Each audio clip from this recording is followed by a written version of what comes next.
पारसियों को इतना कत्ल किया गया, इतने पारसी कत्ल किए गए कि उससे एक विंड मिल जो पंचक्की है, जिससे कि आटा पीसते हैं, जो पानी से उस खून से चक्की चल सकती थी और उससे इतना आटा पीसा जा सकता था, उसको 5000 सैनिक खा लें।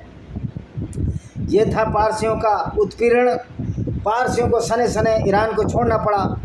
मैं भी यही चाहता हूँ कि पारसी का गौरव लौटे और ईरान देश का गौरव लौटे और वहाँ पर इस्लाम का अंत हो। तो आरफा खानम शेरवानी जी भी, हम भी चाहते हैं कि पारसियों का जो इतिहास है, जो आप 7000 साल पुराना बता रही हैं, निश्चित तौर पर 3500 साल पुराना पारसियों का इतिहास है। उसके बाद 4-5 हज़ार साल पहले यहूदियों का इतिहास रहा हुआ इस इलाके में, लेकिन जो 7000 साल का इतिहास है उसमें कोई भी मुसलमान नहीं बसता था।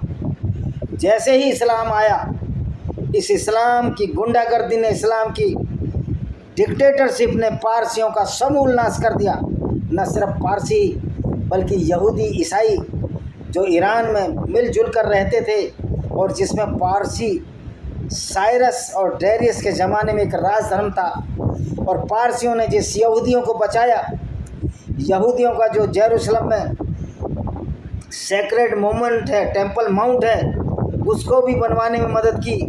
मैं भी चाहता हूँ आरफा खानम शेरवानी जी, इस्लाम का गौरव वहाँ से ख़त्म हो, ईरान से, और ईरान का पुराना गौरव वापस आए। और हमारे पारसी मुसलमानों को मैं आह्वान करना चाहता हूँ, ईरानी मुसलमानों को, आप रिकन्वर्ट हो और अपने पुराने आइडियोलॉजी जोरस्ट्रियनिज्म में आइए।